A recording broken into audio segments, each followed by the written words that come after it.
Commemoration of the organization of the Relief Society, the Swan Lake's Party, 1981. I'm filling in for Twyla. I didn't get this assignment until this morning. Twyla called and asked me if I'd like to do her a favor, and after the talk we had in church Sunday, I didn't dare say no, and I had no idea what it was going to be, but I said yes. So I'll just give this as Twyla has written it, and I hope you'll be able to hear me, and I know I sound like a fraud, but this will be it. Helen Venna Gibbs was born in Preston, Idaho, October 21st, 1903, to Joseph W. Kay and Mary Elizabeth Merrill. She had two older brothers, Joseph and Vern. Joseph died at age 2. Dwayne Merrill's mother died when he was 4, so he came to live with the Kay family, so he grew up just like a brother. When Venna reached school age, she rode her horse, Topsy, back and forth to school. She lived where Max and Diane live now. She rode her horse in all kinds of weather, and during her trek, each day she found an area where she'd raise her horse as fast as she could go.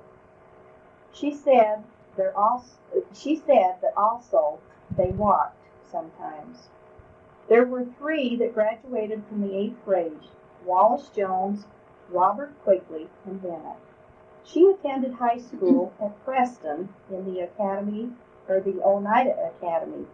During the school year, she lived with her grandmother and grandfather Merrill, whom she learned to love very much. It was during this time her father died. She said she really missed him because he spoiled her so much. At that time, they belonged to the Oxford Ward, and her father was the first presiding elder. Her father and mother were always very active in the church. She said she guessed you'd call her a tomboy. She always liked to be outside with Vern and Dwayne. One time, Dwayne offered her a nickel if she'd stick her finger in a mousetrap, and she did. He was the one that told her about Santa Claus. Up till then, she thought Santa was the smartest because she got what she wanted, and he always left lumps of coal in her father's shoes and dirty pans where candy had been made. She said she had always wondered how Santa knew where to find the things to make the candy. Venna's family would go back and forth to Preston to shop in a horse and buggy. They would have to ford Bear River sometimes to get there. Her chores around the farm were getting the cows, riding the dairy horse, and pumping the hay. Her good friends on the farm were Letty and Glenn Henderson. She said they were little demons, but not too bad. What fond memories she holds of those days. She married Richard James Gibbs March the 2nd, 1921, in the Logan Temple. They had 4 children, Gladys, Kay, Ludine, and Ned. Ludine died in November of 1950. She has 14 grandchildren and 24 great-grandchildren. Her mother died in 1957. Starting at the age of 17, Venna has served in every organization. Secretary of the Sunday School for 10 years, the YWMIA president for 4 years, counselor in the MIA 2 different times, state secretary of the Teenage Girls in 1944, Relief Society secretary under 2 presidents for 11 years, Relief Society president 5 years, theology teacher, visiting teacher's message leader, and a visiting teacher in Relief Society and a primary teacher. She was the first ward librarian along with Ruby Merrill. She was on the Old Folks Committee for many years. In March of 1958, Venna and Dick went with a temple excursion group. It was a lovely trip and they enjoyed it very much. In May of 1965, Bishop Sorensen asked them if they would go on a mission, and they did. They were called to the Central Atlantic States Mission. They were released a little early because of Dick's poor health. But they said this was the happiest time for them because they were serving our Heavenly Father together. They had many happy times with Faye and Will Gambles and Vern and Nora Kay on fishing and camping trips. In 1967, Dick had a stroke, and Ben had lovingly cared for him until his death, November the 17th, 1970. Vanna's hobbies are taking care of her home, her family, crocheting, and other handwork. Many of her children and grandchildren have handwork that she has made and given them. She bears her testimony strongly of her love for the gospel. At the present time, her health isn't the best, but she is still serving as a visiting teacher in the Relief Society. She is a friend to all, and she is a great lady in our midst. History of Nellie Marie Gambles Henderson. Aunt Marie was born February the 26th, 1897, the fourth child of 10 children, to Louisa Nellie Croshaw Gambles and William Dixon Gambles. She was born in a 4-room house on her father's farm on Chicken Creek, what we now call the West Side, Swan Lake, Idaho. When asked some of her earliest recollections, she mentioned playing house with the cat and kittens, using them as babies and putting them to bed. Also, she remembers herding the cows. She said she had to herd them barefooted because she would get her shoes wet in the swampy pastures, and her parents were afraid she would ruin her shoes. One memorable incident that Aunt Marie was told by her mother was when she was just a small child. She had the privilege to shake hands with Lorenzo Snow, who was the president of the church at the time. After that, her mother said she would call him the Snowman. Aunt Marie attended school in Swan Lake in the 2-room brick schoolhouse at the west end of Swan Lake Lane, which also was the church house. She told me that her memories of school were good in the early days, but she was moved from the 4th grade to the 6th grade, and she didn't like school very well after that. Some of her teachers were Bertha Merrill, Elizabeth Panning Hadley, who is Bob's mother, Leo Beckstead, who is Merrill's father, and Marie Miller Merrill, who was her 8th grade teacher. This last teacher was one of her favorites because she got to know her so well. Before Marie Miller was married, she boarded at Leo and Ruby Beckstead's while she taught school, and Aunt Marie also worked for the Becksteads, so they were sort of roommates. Aunt Marie worked for Ruby Beckstead quite a while. She started out babysitting and turned out to be an all-around girl, doing housework, herding cows, driving cattle, or anything that had to be done. She made $4 a week. She also worked in the post office in Swan Lake, helping her sister Ada, who was postmistress. When I asked Aunt Marie who some of her friends were when she was a young girl, she mentioned Annie Denny, who is now messenger and lives in Downey, Alice Hobson, and the Talbot girls who lived neighbors on the west side. Aunt Marie must have had a little mischief in her, even though now you would never have guessed it, because when I asked her sister Stella what she remembered about Aunt Marie, she told me an incident that had been told to her many times. When Aunt Marie was a little child, she was always climbing everywhere, and one day she jumped off the stove reservoir to the floor, knocking the wind out of herself. Then one other incident we talked about was Aunt Marie was going to, this was later on when they lived up where we used to live. Aunt Marie was going to give her mother a fun ride in a 1-horse buggy down the hill behind the house. Aunt Marie was going to be the horse pulling the buggy, but the buggy knocked her down and got away. Her mother was still inside and had quite a ride down the hill until the shafts dug into the ground, stopping the buggy. Aunt Stell also remembered Aunt Marie playing the organ by ear, and she especially remembered 2 songs because apparently she used to play them over and over again. She says, "My Pretty Red Wing," and "It's a Long, Long Way to Tipperary." Aunt Marie went to school with her future husband, Merle Henderson, and they were also baptized the same day. They were baptized in the Denny Reservoir over on the west side on June the 3rd, 1905. Aunt Marie was baptized by A.E. Talbot. She was confirmed July the 2nd, 1905 by Thomas E. Watts. When asked, Aunt Marie said her future husband was full of mischief, and she didn't like him much at first, but that changed. Aunt Marie married George Merle Henderson March the 7th, 1917 at Pocatello, Idaho. They made their first home on the old Gibbs place, 1 mile northwest of the Swan Lake store.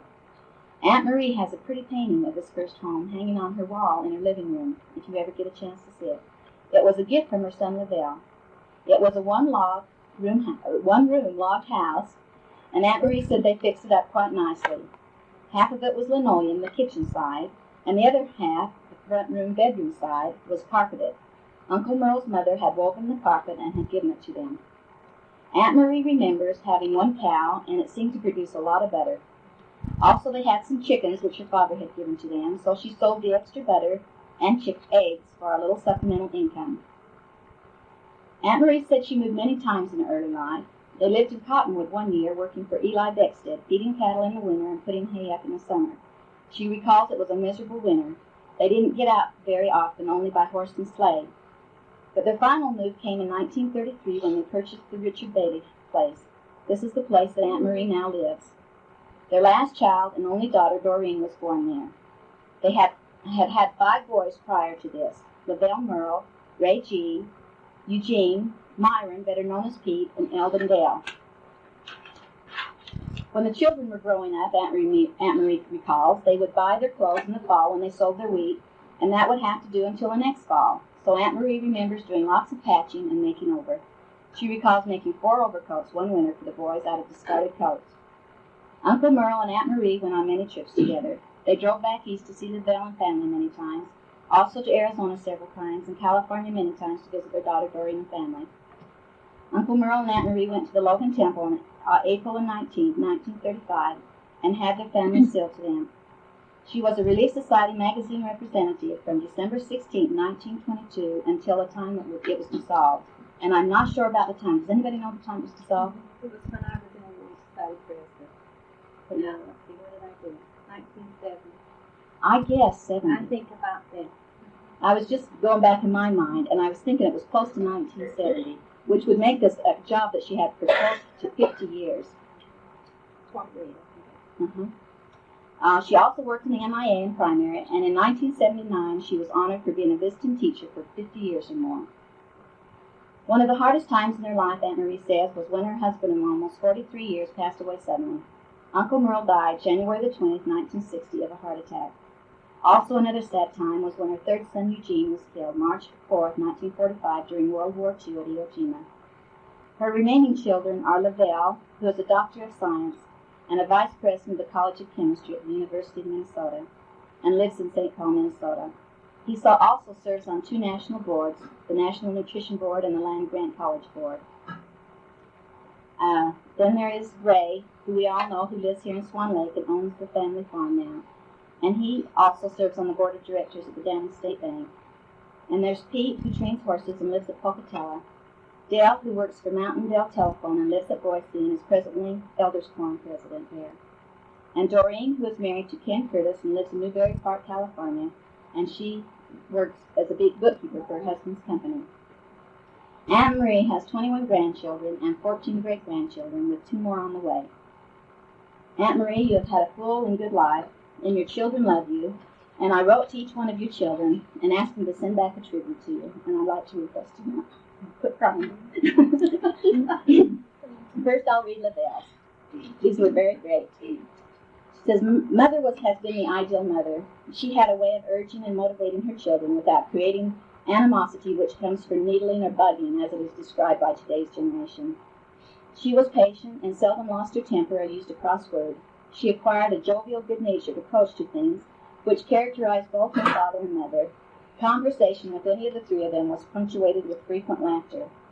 Marie carried much of the responsibility for the family's spiritual development. She saw that we were at Sunday school, primary and MIA, and that we attended to our prayers.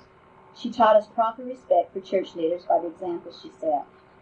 I always understood that Bishop Petty was a very unusual person who deserved our affection and the respect of all. On Sunday, he reinforced that impression by making it easy for us to respect him.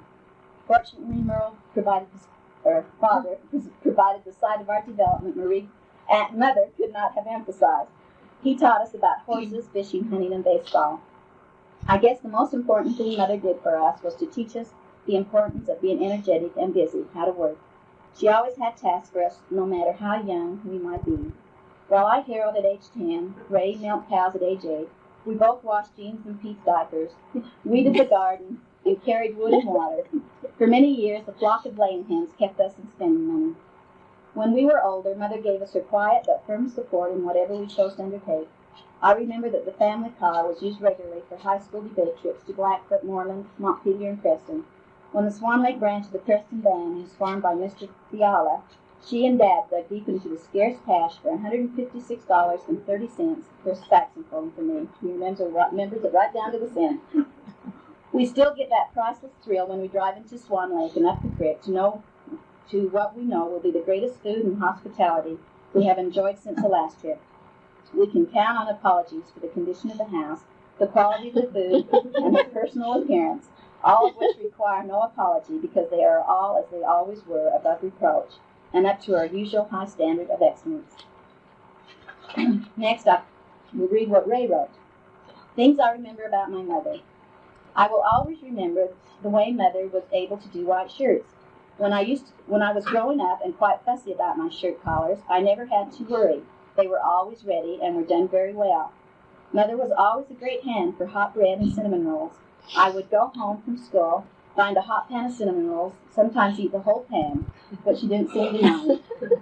Mother was always an easy touch for hobos. When we lived in town, we had a lot of them from the railroad track. Mother was always feeding them.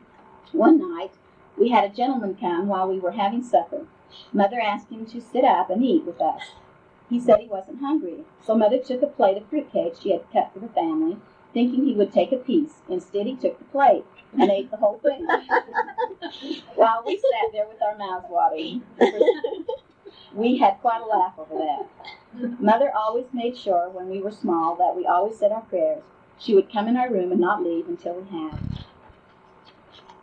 And then I got a letter from Dale, and he says, when I think of my mother, I think of my experiences as a small boy.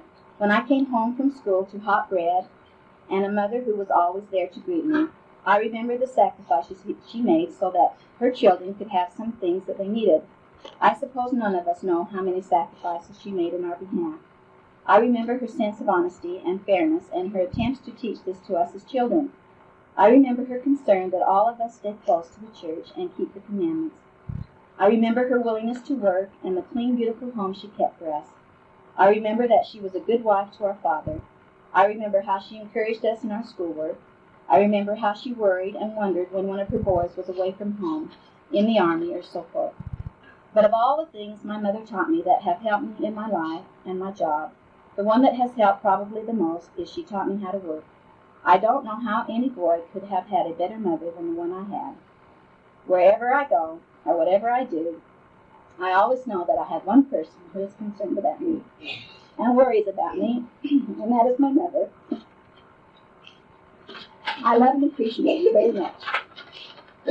And then Doreen sent a letter, and she says, Doreen did, And the thing about it is I didn't give him very much time, and when I wrote my letter, I said, you're going to have to give this your immediate attention, and I got them all yesterday and today.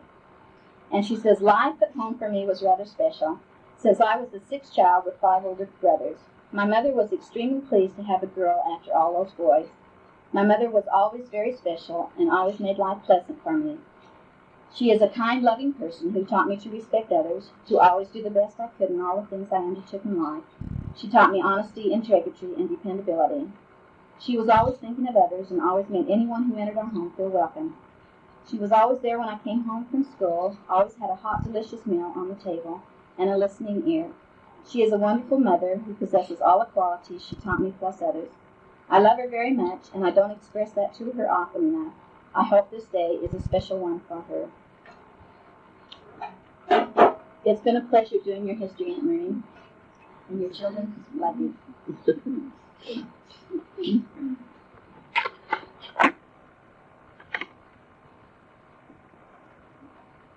She asked me if I'd do Elvis and say that for me to do that.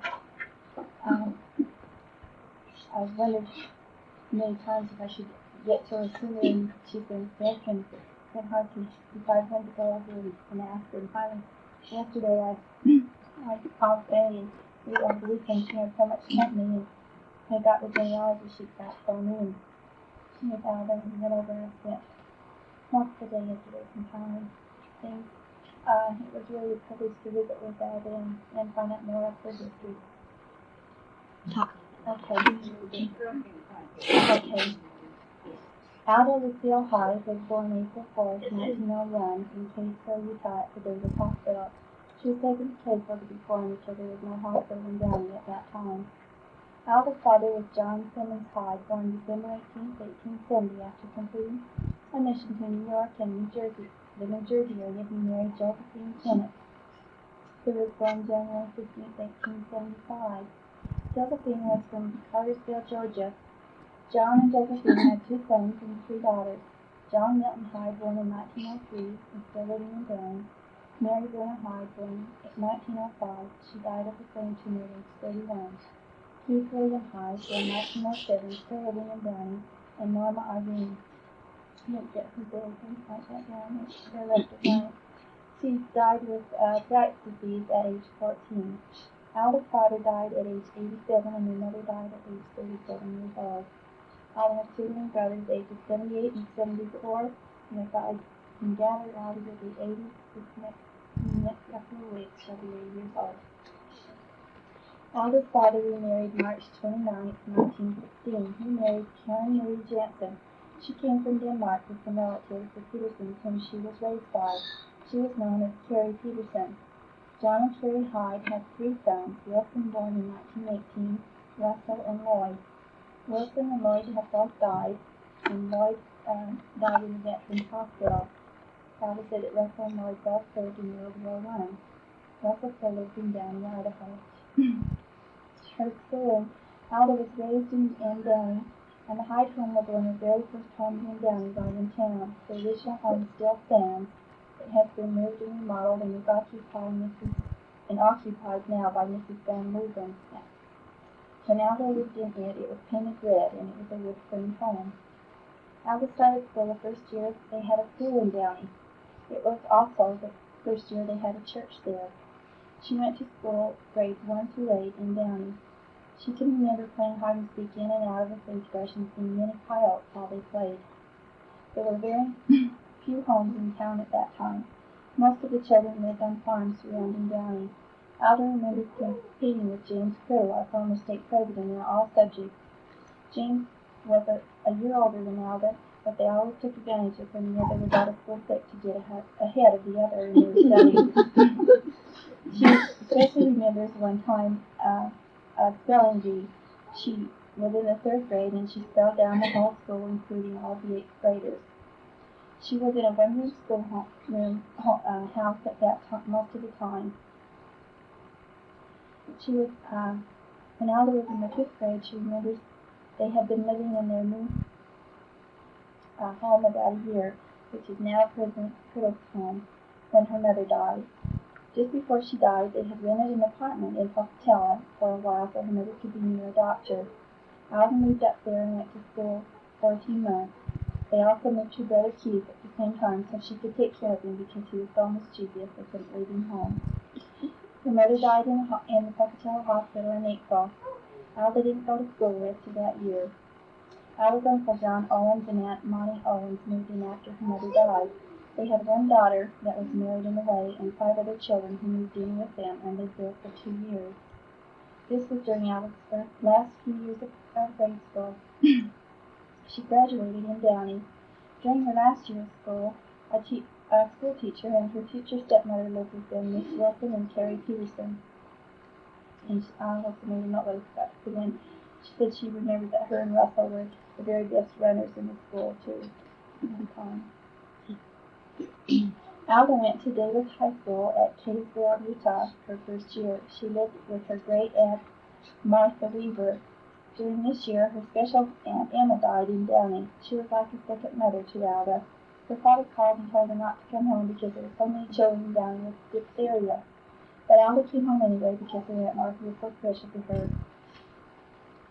She finished her first year of high school and came back to Downey the next year. Her stepmother, Carrie, had her first son, Wilson. This was in 1918 when there was a terrible flu epidemic.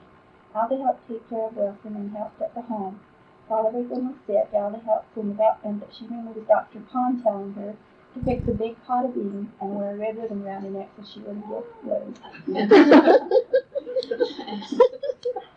She said she did get it later on, but She stayed out of school for 1 whole year during this time, taking care of people and her newborn stepbrother.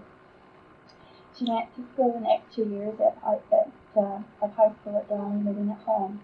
She finished her last year of high school in Logan at the BYC. She graduated with a teacher's certificate. She said she didn't know much about teaching. During this year, she lived with a young couple and paid room and board of $25 a month. Her roommate was Sigrid Johnson. The last part of the year, they moved to a widow's home where many students at the college boarded also. After graduating from high school, Alva went to Pocatello at Alva Technical College and lived in a dormitory. She lived with Sigrid Johnson, Emma, and Irma Graham.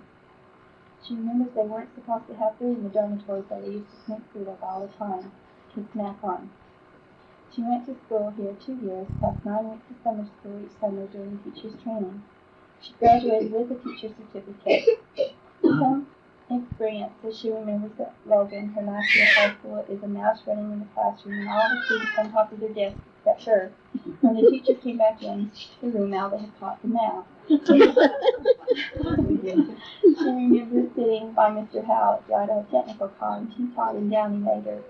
She also remembers one of her teachers there in a class of about 100 students.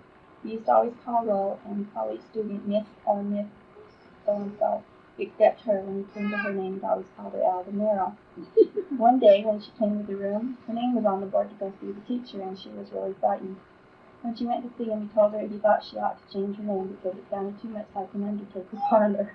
She could always do that. Okay.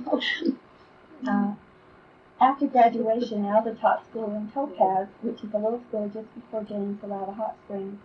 She taught in a one-room school with another teacher, Laura Balderson.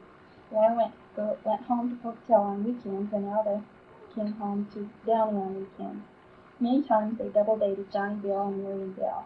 Laura and Alva would ride on horses with them into Lava to get a snack. She remembers one time they got bananas and ginger snaps, and when they got home, bananas were smashed into the ginger snaps, and they really had enough.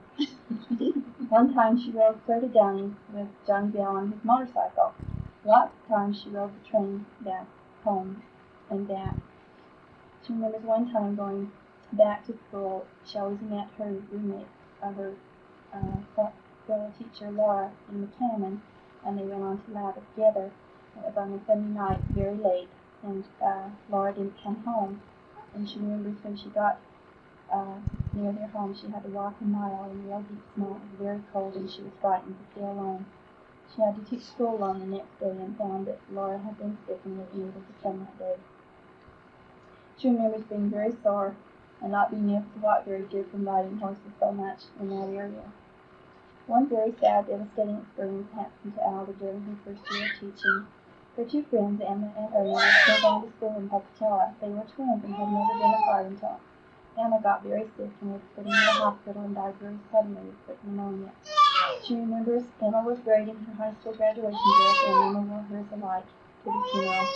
She couldn't go back to school for several days after the funeral because it was very difficult for her. After her first year of teaching, Alva went back to summer school that summer at Pocatello. The next year, she taught school in Swan Lake at the brick schoolhouse that was here. It was the second year the school had been built. Alva taught first, second, and third grade. There were two other teachers teaching the upper grades, Miriam Sanger and Mr. Simpson. She remembers that she had about 40 students in her classes, and there were about 100 children in the school. It's a lot different from what it is now. So few children we have now. The first grade had 14 students, of which there were only 2 girls, Helen, Hetty, and Wilma Carlson. That's 3 sisters, isn't it? She remembers in the second grade there was an intensive child that got spinal meningitis and died and was buried before she returned to school over the weekend. She went down on weekends during that year. She also remembers that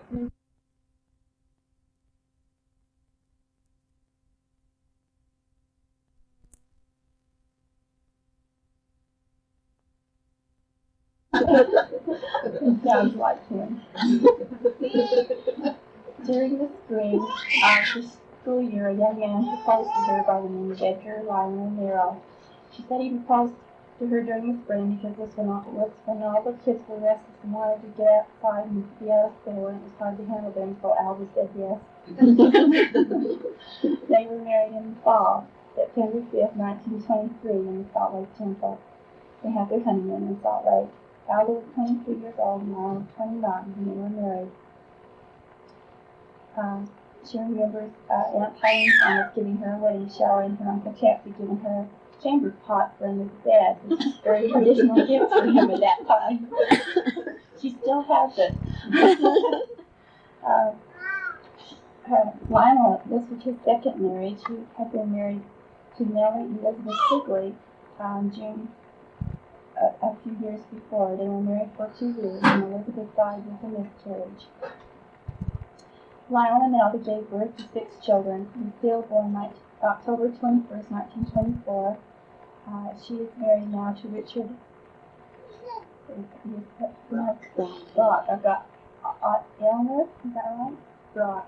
They have 3 children. Betty Lou was born March 5th, 1948. She married Golden Charlie Langford, and they had 6 children. Betty died June 20th, 1977, at age 50.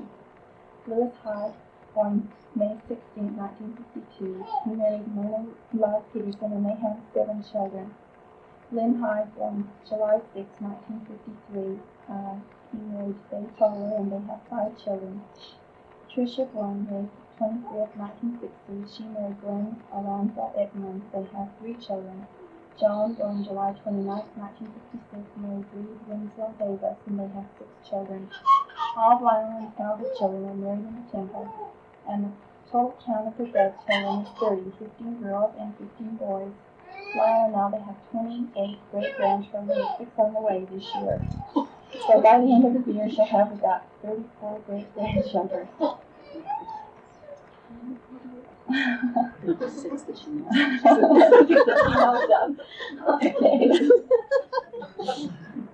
Lionel and Alda had their first home on the ranch at Stockton. This home is still standing. They lived here for about 14 years. In 1937, they moved to the home they are now living in. They bought it from Rich Hadley. They started remodeling his home when they moved in, and it has been remodeled and built on to several times during the years they have lived there. Shortly after they moved there, they had a basement dug out by shovel through a small opening. They hired the Watts boys after school, Leon and Andy, and paid them 50 cents a day for their work at that time. Alda has worked in every organization in the church. She was organist for many years. She started at age 14 in the primary in Downey. She's been organist for the MIA, Sunday School, Catholic Union, and Relief Society. She was an organist in Swan Lake Ward until Willa Thomas came to Swan Lake, and then she took over. Alda was a counselor in the primary to Lorna Carlson Law in Swan Lake. She was president of the MIA for 2 years until Patsy was born, she said. She was a Relief Society counselor under 4 different presidents, Thelma Gamble, Lucy Allen, Isla Henderson, and Benny Gibbs. She was a Sunday school teacher during the time her son-in-law was Superintendent Dick Brock. She taught the young children until her nerves became a little on edge, and then they changed to the 13 to 14-year-olds. This was the class where Patsy, Joan, Peggy, Sorensen, Ann Thomas, Jackie, Brent Abbott, and Lynn Millard were in this class. Alda said she taught as a cultural refinement teacher in the Relief Society was released during the time her sister-in-law, Norma, lived with her. How many years did Alda be teacher?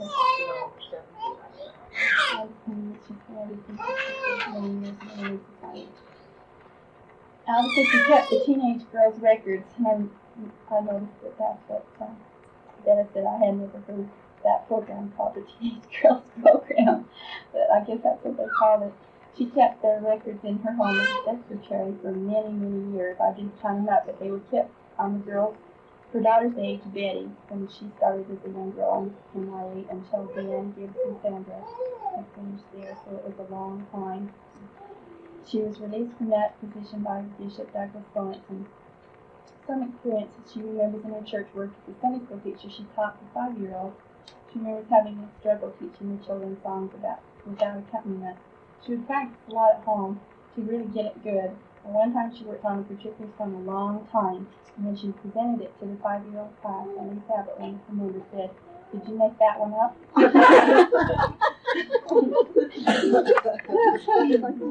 She remembers as an organist in Sacrament meeting one of the High Council members was talking about most everyone was asleep after he talked about an hour, and she was sitting by and she was asleep too. He nudged her, and she jumped right up and went to the organ and was and he sat down.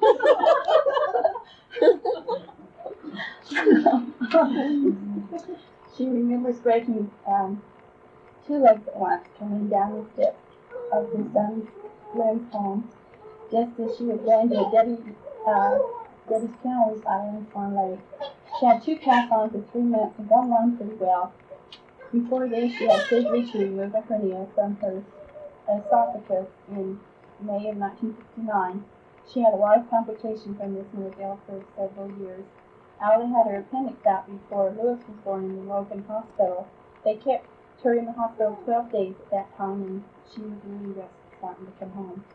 On the last day, they didn't bring her breakfast, so she went down 3 flights of stairs to the cafeteria, and the nurses about fainted when they saw her and sat her down and had breakfast with her and took her back upstairs. Alda has broken her legs and arms many times. She either falls down or upstairs to do it. One time she broke her left elbow and splintered her left knee. She went to Pocatello to a bone specialist for these breaks, Dr. Gresham. Alda's family has always rallied around her during her illnesses and accidents. Her daughters have spent many hours with her. Her granddaughters, her sons, and her daughter-in-laws have helped her out in all of these healing processes.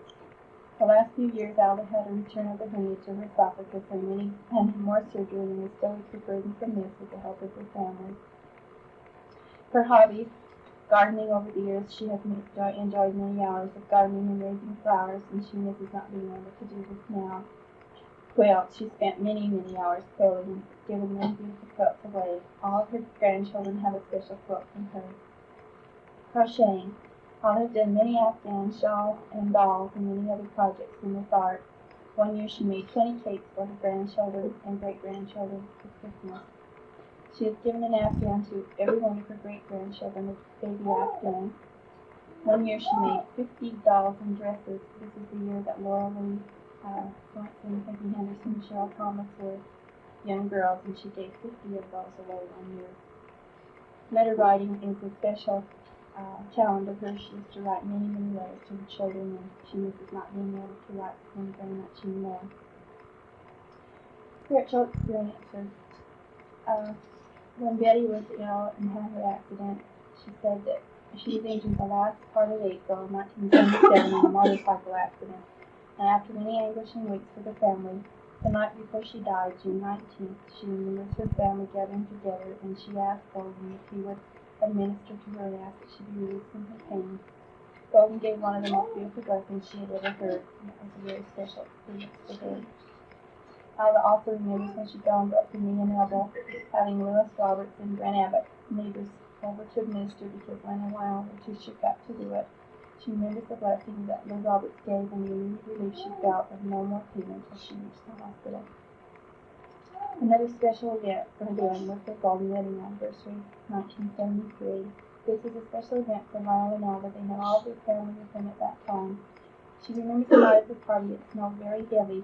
September 5th, 1973, that a lot of people couldn't come because of weather, but some of her grandchildren had never seen snow and they really enjoyed it. Just a few years ago, 1979, they had a family reunion, and 67 of her family were there. Only 11 were not there. Alda says at this time her family numbers about 100 right now. She has a lot to be proud of. Her life experiences thus far and probably has several more years of experiences to add to her life. We want to honor a very special member of our Relief Society on this birthday of our Relief Society celebration, and wishing her many years of happiness. I've been especially grateful to do this. It seems like I was amazed. Faye and I sat down, she'd tell us things, and we'd look it up in the records, and she could remember dates of exactly when things happened, and I was amazed. I don't think I could do that. I'd go back and remember the exact date that something happened. She could remember and check it, and it was right. I was very amazed at her memory. She's been a good example for me as a neighbor. I had the privilege of being her visiting teacher partner, and I learned a lot from her during the years that I was her partner, and I learned a lot from her That's from being her neighbor, and I'm sure that as long as she lives, I continue to learn from her. And I appreciate the opportunity to do this.